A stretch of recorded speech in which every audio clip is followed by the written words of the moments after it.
Hello student, कैसे आप सब। उम्मीद करता हूँ आप सब अच्छे होंगे, मस्त होंगे, बेहतर होंगे, आपकी पढ़ाई बेहतर चल रही होगी। आज का जो हमारा अध्याय 13 अध्याय 13 नाभिक जिस चैप्टर का नाम है, और इस चैप्टर को स्टार्ट करने जा रहे हैं। लेक्चर नंबर फर्स्ट है।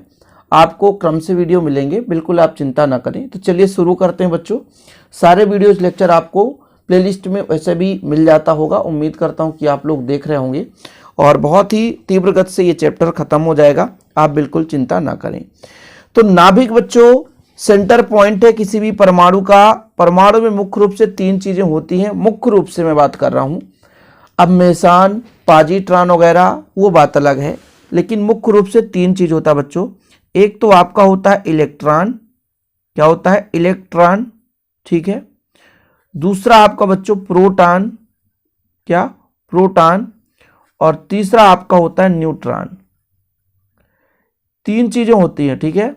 एक तो आपका इलेक्ट्रॉन, दूसरा प्रोटॉन और तीसरा न्यूट्रॉन। ये आपके किसी भी परमाणु में पाए ही जाने हैं। ठीक।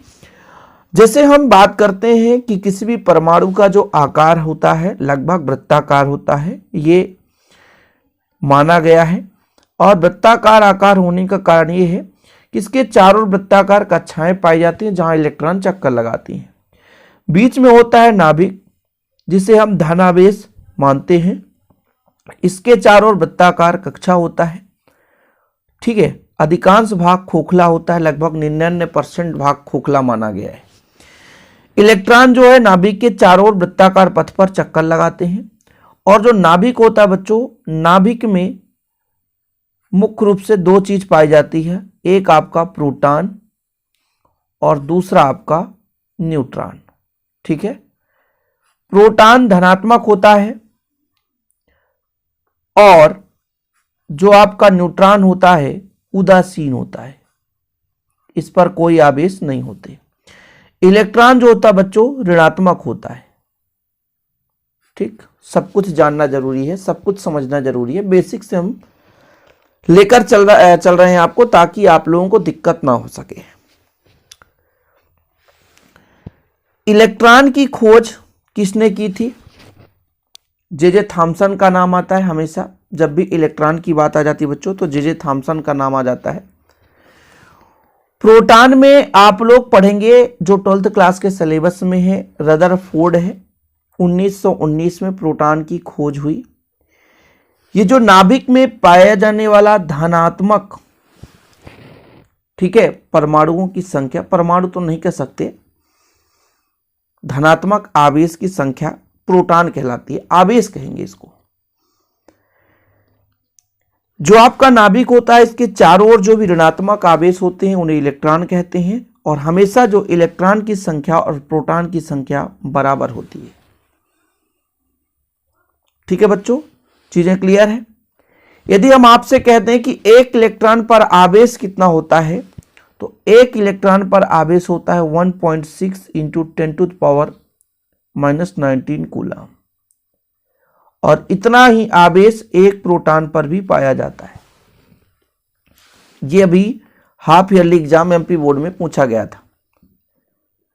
ठीक है। एक इलेक्ट्रॉन पर आवेश, हालांकि वहां पर क्वेश्चन पूछा था एक कूलम आवेश पर कितने इलेक्ट्रॉन है, तो इसका अपोजिट हो जाता है। डिवाइड कर दो इसको, इधर ले जाकर के आंसर आ जाएगा। तो प्रोटॉन की खोज सन 1919 में रदरफोर्ड ने की थी। जिस बुक का हम यूज करते हैं बच्चों, उस बुक के आधार पर आपको हम पढ़ाने की चेष्टा करते हैं। आप लोगों के बुक में हो सकता है सन कुछ अलग हो, तो इसके लिए माफ करिएगा। कभी कभी आपको 1917 भी नजर आता है कुछ बुक में। प्रोटॉन पर जो आवेश होता है, जितना इलेक्ट्रॉन पर आवेश होता है उतना ही प्रोटॉन पर आवेश होता है। 1.6 × 10⁻⁻19 कूलम। प्रोटॉन का यदि द्रव्यमान देखा जाए तो 1.67262, आगे भी आपको लिखना है तो 62, इतना प्रोटॉन का द्रव्यमान है। क्या आपको तैयार रखना चाहिए इनको? बिल्कुल हाँ। प्रोटॉन का आवेश आपको तैयार रखना है, प्रोटॉन का द्रव्यमान भी आपको तैयार रखना है, क्योंकि ये एग्जाम में पूछा जाता है। ऑब्जेक्टिव क्वेश्चन पूछ लिया जाता है।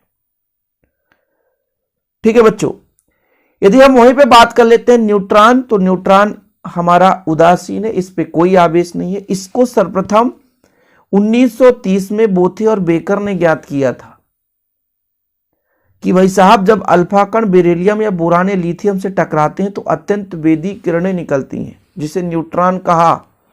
लेकिन 1932 में जेम्स चैडविक, इंग्लैंड के जो वैज्ञानिक थे, उन्होंने बताया कि किरणें ऐसे कणों से मिलकर बनी होती है जिनका द्रव्यमान प्रोटॉन के द्रव्यमान के लगभग बराबर होता है। ये कण विद्युत या चुंबकीय क्षेत्र से विक्षेपित नहीं होते, अर्थात ये अनावेशित होते हैं, और इन कणों का नाम न्यूट्रॉन रखा। ये किसने बताया? चैडविक ने बताया। बोथे और बेकर ने बोला भाई 1930 में, उन्होंने बोला कि भाई जब अल्फा कण की बेरिलियम या बोरान या लिथियम से टकराव होता है या बौछार होती है तो एक कुछ किरणें निकलती है। लेकिन इसके बारे में थोड़ा सा पुष्टि किया था उन्होंने। आगे चलकर हमारे जेम्स चैडविक साहब 1932 में उन्होंने बताया कि वास्तविक रूप से ये जो कण है, जो किरणें हैं, किरणें कहीं ना कहीं कण से मिलकर बनी होंगी, तो एक ऐसे कण से मिलकर बनी होती है जिनका द्रव्यमान लगभग प्रोटॉन के द्रव्यमान के लगभग बराबर होता है। बिल्कुल नहीं कि एकदम बराबर हो जाए, लगभग बराबर होता है। ठीक है, कहीं ना कहीं न्यूट्रॉन का द्रव्यमान अधिक ही माना जाता है प्रोटॉन से। ठीक, आगे मिलेगा आपको, बिल्कुल आप परेशान ना हो। एक एक पॉइंट मैं जितना बोलता हूं उतना आप सबको मिलने वाला है, आप थोड़ा सा पढ़ते चलें। तो जेम्स चैडविक साहब बता दिए कि भाई बोथे और बेकर द्वारा बताया गया जो ये किरणें हैं, यानी अल्फा कण की बौछार यदि की गई बेरिलियम पे या बोरान पे, लिथियम पे, तो जो किरणें बन रही हैं एक कहीं ना कहीं कणों से मिलकर बनी हैं जिनका जो द्रव्यमान लगभग प्रोटॉन के द्रव्यमान के बराबर है। उन्होंने कहा इन किरणों के यदि विद्युत क्षेत्र या चुंबकीय क्षेत्र से गुजारा जाए तो कुछ भी प्रभाव नहीं पड़ता, मतलब इन पर कोई आवेश नहीं है, इसलिए इन कणों को अनावेशित माना गया और इसका नाम न्यूट्रॉन दिया गया। ठीक है, कोई दिक्कत तो नहीं है। चलो, हालांकि यदि मैं बात करूं तो हाइड्रोजन में न्यूट्रॉन नहीं पाया जाता, बाकी कोई भी परमाणु होगा सभी का एक मूल कण है, सभी में कहीं ना कहीं न्यूट्रॉन पाया ही जाएगा। हाइड्रोजन का परमाणु क्रमांक 1 है तो प्रोटॉन भी 1, इलेक्ट्रॉन भी 1, लेकिन इसमें न्यूट्रॉन नहीं है, अर्थात न्यूट्रॉन की संख्या 0 है बच्चों।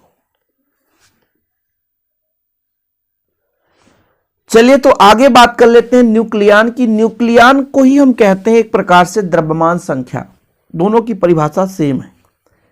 हमने आपको समझाया कि नाभिक में जो है प्रोटॉन और न्यूट्रॉन पाया जाता है, यदि उन दोनों को हम जोड़ दें, सम्मिलित कर दें तो न्यूक्लियन कहलाता है।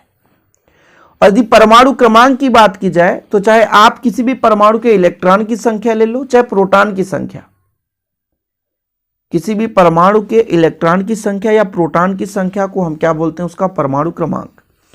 तो नाभिक में उपस्थित प्रोटॉनों की संख्या को उस तत्व का परमाणु क्रमांक कहते हैं, जिसे जेड से दर्शाते हैं बच्चों।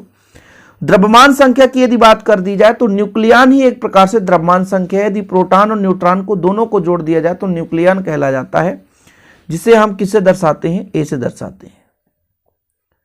ए जो है एक तो परमाणु क्रमांक यानी प्रोटॉन की संख्या और एक न्यूट्रॉन की संख्या, इन दोनों के योग के बराबर होता है। ठीक, अब जैसे एक क्वेश्चन देता हूं कि आपका यूरेनियम है, यूरेनियम का परमाणु क्रमांक 92, परमाणु भार 238 238 में आपको निकालना है इलेक्ट्रॉन, ठीक है, प्रोटॉन व न्यूट्रॉन की संख्या, व न्यूट्रॉन की संख्या। चलो जरा निकालो बच्चों, इलेक्ट्रॉन कितने हैं? तो हम यदि बात करें इलेक्ट्रॉन या प्रोटॉन, दोनों की संख्या सेम होगी जो परमाणु क्रमांक के बराबर होगी। इलेक्ट्रॉन यदि 92 है तो प्रोटॉन भी 92 है। तो न्यूट्रॉन कैसे निकालेंगे? न्यूट्रॉन घटा दो बच्चों, परमाणु द्रव्यमान 200 आपका 38 है, क्योंकि परमाणु द्रव्यमान में एक तो आपका न्यूट्रॉन भरा है, एक प्रोटॉन भरा है, तो 146 न्यूट्रॉन निकल कर आएगा। घटा दो, 8 में 2 गए 6 आएगा, 13 में 9 गए 4 आएगा, ठीक है, फिर आपका 1 घटेगा तो 1 आएगा, 146 आ गया। तो इस प्रकार से आप किसी भी यदि एलिमेंट्स की बात करें तो उसमें इलेक्ट्रॉन, प्रोटॉन और न्यूट्रॉन की गणना कर सकते हो। यदि ऑब्जेक्टिव क्वेश्चन बन जाए तो यहां से आप क्लियर कर लोगे बच्चों।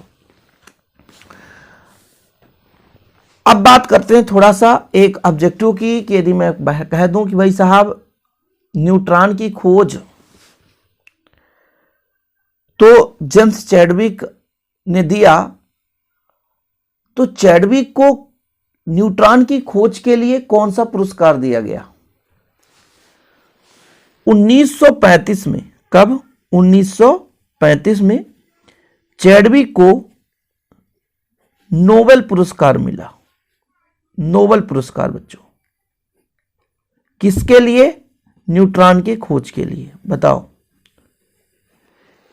न्यूट्रॉन की खोज के लिए सन 1935 में जेम्स चैडविक को नोबेल पुरस्कार से सम्मानित किया गया। यह चीज आपको याद रखना चाहिए। प्रोटॉन का संकेत क्या है? कहीं पे भी प्रोटॉन है तो उसका संकेत हम क्या लिखकर चलते हैं? तो प्रोटॉन का संकेत है 1H1। न्यूट्रॉन का संकेत क्या है? न्यूट्रॉन का संकेत तो स्मॉल n 0 1। ये आपका न्यूट्रॉन का संकेत है, ये प्रोटॉन का संकेत है। सब कुछ जरूरी है, एक एक पॉइंट जरूरी है बच्चों। चलिए अब बात कर लेते हैं न्यूट्रॉन के गुण की। न्यूट्रॉन में आपको बताया गया कि बच्चों न्यूट्रॉन का जो यदि हम गुण में आवेश या धनावेश उदासीन क्या होता है, तो इस पर कोई आवेश नहीं होता है, इसे इसलिए कहा जाता है अनावेशित है। इसका जो द्रव्यमान है प्रोटॉन से कुछ कम होता है। न्यूट्रॉन का द्रव्यमान प्रोटॉन के द्रव्यमान से कुछ अधिक होता है बच्चों, यहां पर कम नहीं लिख सकते, तो इसको आप लोग सुधार लेना, अधिक होता है, क्योंकि न्यूट्रॉन का द्रव्यमान 1.6749 है ना, और प्रोटॉन का द्रव्यमान होता है 1.6726। इसलिए यदि प्रोटॉन की द्रव्यमान की बात की जाए तो न्यूट्रॉन से कम है, न्यूट्रॉन का थोड़ा अधिक होता है। न्यूट्रॉन पर कोई आवेश नहीं होता, इसलिए भारी नाभिक के अंदर प्रवेश कर जाता है और ये मंदक के रूप में कार्य करता है। ये गुण है बच्चों। न्यूट्रॉन नाभिक के अंदर स्थायी होता है, किंतु स्वतंत्र अवस्था में स्थायी नहीं रहता है। यदि स्वतंत्र अवस्था में रख दिया जाए तो अल्प समय में ये प्रोटॉन, इलेक्ट्रॉन और एंटी न्यूट्रिनो से विघटित हो जाता है। ये इसके गुण है जो कि आपको तैयार करना चाहिए। अनावेशित, इस पर कोई आवेश नहीं। इसका द्रव्यमान लगभग थोड़ा सा प्रोटॉन से अधिक होता है। इसमें कोई आवेश नहीं होता, इसलिए नाभिकीय विखंडन के रूप में इसे मंदक के रूप में कार्य करते हैं। ये नाभिक के अंदर स्थायी होता है, किंतु नाभिक के बाहर ही विघटित हो जाता है। ये इनके गुण है बच्चों। अब बात कर लेते हैं नाभिक की विशेषताएं। न्यूट्रॉन के गुण कभी कभी पूछ दिया जाता है, आप लोग तैयार कर लेना। तो पहला नंबर है हमारा नाभिक की विशेषताओं में नाभिक का आकार। हमको 3-4 पढ़ना, नाभिक का आकार, नाभिक का घनत्व और नाभिक पर आवेश जो है, ठीक है, ये चीज हमको पढ़ना है। तो नाभिक के आकार की बात की जाए तो आकार किस पर निर्भर करेगा बच्चों? किसी भी नाभिक का आयतन भी उसमें उपस्थित न्यूक्लियनों की संख्या के अनुक्रमानुपाती होगी। बिल्कुल सिंपल है। परमाणु क्रमांक जितना अधिक होता है परमाणु आकार उतना ही अधिक होगा। आकार अधिक है तो भाई आयतन भी अधिक होगा। सही है कि नहीं?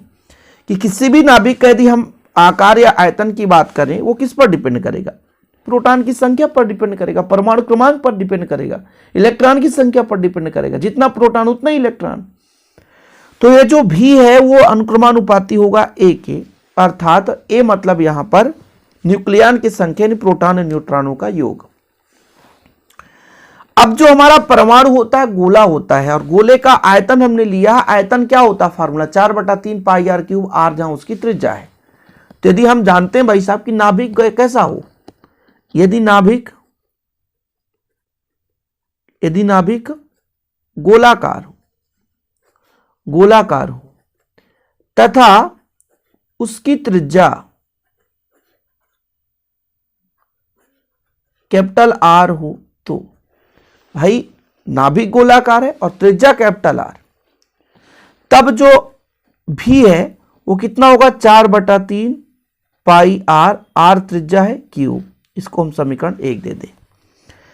भाई किस पर डिपेंड कर रहा है? त्रिज्या पर डिपेंड कर रहा है। आयतन 4/3 πr³ समीकरण 1 में मान रख दो। समीकरण 1 में मान रखने पर एक एक पॉइंट लेकर चलेंगे बच्चों, आराम से समझाने की कोशिश करते हैं। भी का मान कितना होता है 4/3 पाई आर क्यूब। ये लो 4/3 पाई एक कांस्टेंट है, इसकी वैल्यू फिक्स है, इसकी वैल्यू फिक्स है। मतलब जो आर क्यूब है डिपेंड करता है ये न्यूक्लियन पर, जो त्रिज्या है वो न्यूक्लियन पर डिपेंड करेगा। ये घन है, इधर जाएगा तो घनमूल हो जाएगा, ऐसे ही ना होता है, ये 1/3 हो जाएगा। समानुपाती हटाते हैं तो एक नियतांक लग जाता है, जहां r0 क्या है, एक नियतांक है, इसका मान 1.2 × 10⁻15 मीटर होता है। तो यहां तक आप लिख सकते हो कि भाई r0 क्या है, एक नियतांक है, इसका मान 1.2 × 10⁻15 मीटर होता है। तो ये साइज पर आपको इतना लगाना, यदि पूछ भी दिया गया साइज, वास्तविक रूप से यदि हम नाभिक के आकार की बात करें तो 10⁻15 मीटर होता है, ये चीज ज्ञात किया गया। नाभिक का आकार बच्चों 10⁻15 मीटर का, और यदि हम बात करें परमाणु का आकार 10⁻10 मीटर के क्रम का होता है। लिख लो आप लोग ऑब्जेक्टिव में, यहां से 2 ऑब्जेक्टिव बन सकता है। नाभिक का आकार प्रयोगों द्वारा प्राप्त किया गया, हम यहां पर प्रयोग तो नहीं कर सकते, 10⁻15 मीटर, और यदि मतलब कम है परमाणु का आकार, परमाणु का आकार जो माना गया मतलब प्रयोगों द्वारा प्राप्त किया गया 10⁻10 मीटर। सेंटीमीटर की बात नहीं कर रहे, मीटर की बात कर रहे बच्चों, ये चीज है। यहां तक क्लियर है, समझ में आ रहा है, इतना कोई दिक्कत तो नहीं है। इसके बाद आपको देखना है नाभिक का घनत्व। तो नाभिक का घनत्व निकालने के लिए मानते हैं नाभिक का द्रव्यमान ए और त्रिज्या आर, कैपिटल आर, ये तो सबको पता है। तो नाभिक का आयतन कितना होगा बच्चों, आयतन का होता है 4/3 पाई आर क्यूब, ये सबको पता है। और आर का यदि हम मान कहें कि भैया अभी हमने निकाला, आर का मान है r0 1/3 के घात 3, ठीक है। इसको अलग अलग कर दें, अलग अलग कर दें, मतलब 4/3 पाई आर क्यूब हो जाएगा बच्चों, ये क्यूब हो जाएगा r0 के क्यूब, है ना, और a का भी क्यूब बटा 3 हो जाएगा, 3 से 3 कट जाएगा, तो इसका जो वैल्यू निकल कर आएगा 4/3 पाई आर क्यूब, ये r0 क्यूब है और a है, ठीक, ये चीज निकल कर आ गया। अब जैसे बात करें हम कि मान के चलते हैं औसत द्रव्यमान, भाई हमारे पास न्यूक्लियन है, कई सारे परमाणु होंगे, है ना, तो भाई न्यूक्लियन का औसत द्रव्यमान स्मॉल m, ठीक, यहां पर मानकर चलते हैं कि यदि न्यूक्लियन का औसत द्रव्यमान स्मॉल m है, न्यूक्लियनों का औसत द्रव्यमान स्मॉल m, न्यूक्लियनों का औसत द्रव्यमान कितना स्मॉल m है, न्यूक्लियनों का औसत द्रव्यमान स्मॉल m है, तब नाभिक का द्रव्यमान कितना पर होगा बच्चों, कैपिटल M, उसके न्यूक्लियन की संख्या पर डिपेंड करेगी। स्मॉल m का कितने न्यूक्लियन है उसमें हम औसत का गुणा कर देंगे तो कुल द्रव्यमान निकल कर आ जाएगा। अब नाभिक का घनत्व कैसे निकले, घनत्व बराबर क्या होता है, द्रव्यमान बटे आयतन, इसलिए नाभिक का घनत्व बराबर क्या लिखोगे, नाभिक का द्रव्यमान, नाभिक का द्रव्यमान बटे नाभिक का आयतन, नाभिक का द्रव्यमान बटे नाभिक का आयतन, ठीक है। द्रव्यमान कितना है, द्रव्यमान की वैल्यू कितनी है बच्चों, स्मॉल m a, यही तो है द्रव्यमान, divide by 4/3 pi r cube a से a काट दो, 3 ऊपर चला जाएगा, 3m बटे में बचेगा 4 पाई आर क्यूब, ये आपका घनत्व आ गया, नाभिक का घनत्व, ठीक है। प्रत्येक नाभिक का घनत्व लगभग समान होता है, ये चीज आपको तैयार रखना है, ठीक। तो ये हो गया भैया 3 गुण, है ना, दूसरा गुण है ये नाभिक का साइज यानी आकार और नाभिक का घनत्व। तीसरे नंबर में आपको तैयार करना है नाभिक का आवेश, नाभिक का आवेश। तो ये नाभिक का आवेश आप देखिए कि नाभिक का कुल आवेश इलेक्ट्रॉन या प्रोटॉन के आवेश का जेड गुना होता है। भाई एक इलेक्ट्रॉन पर आवेश कितना होता है? 1.6 × 10⁻⁹ कूलाम होता है। जितने भी हमारे पास इलेक्ट्रॉन प्रोटॉन होंगे उनका गुणा कर देंगे तो कुल हमारे पास नाभिक का आवेश निकल कर आ जाएगा। तो कुल आवेश बच्चों यदि हम बात करें तो ये जो कुल आवेश होता है प्लस में ZE इसके बराबर होता है। मतलब एक इलेक्ट्रॉन पर आवेश और कितना उस पर हमारा प्रोटॉन की संख्या या कितना इलेक्ट्रॉन की संख्या, चूंकि इलेक्ट्रॉन और प्रोटॉन दोनों बराबर होते हैं तो इलेक्ट्रॉन की संख्या कितनी होती है और एक इलेक्ट्रॉन पर आवेश या प्रोटॉन की संख्या कितनी होती है, एक प्रोटॉन पर आवेश, आवेश का मान भी लगभग सेम होता है बच्चों। ये चीज हो गया नाभिक का आवेश हो गया। अगला नंबर आप लिख लेना, नाभिक के यदि हम गुण की बात करें, नाभिक की विशेषता की बात करें तो किसी भी परमाणु में जो 99.9% द्रव्यमान उसके नाभिक के अंदर ही सन्निहित होता है। किसी भी परमाणु का जो द्रव्यमान होगा 99.9% उसके नाभिक में सन्निहित होता है। और नाभिक के अंदर जो कणों के बीच जो आकर्षण होता है वो प्रबल आकर्षण बल होता है बच्चों, ठीक है, जिसे हम नाभिकीय बल भी कहते हैं। ठीक है, याद रखिएगा आप लोग। ठीक, ये चीज दो और लिख लेना, किसी भी परमाणु के द्रव्यमान की बात की जाए तो उसमें 99.9% लगभग द्रव्यमान उसके नाभिक पे ही रहता है। और दूसरा नंबर, अगला नंबर लिख लेना, नाभिक के अंदर कण में एक प्रबल आकर्षण बल लगता है जिसे हम नाभिकीय बल कहते हैं। आज के लिए इतना ही बच्चों, वीडियो पसंद आए तो लाइक करके शेयर करिएगा। जय हिंद, वंदे मातरम।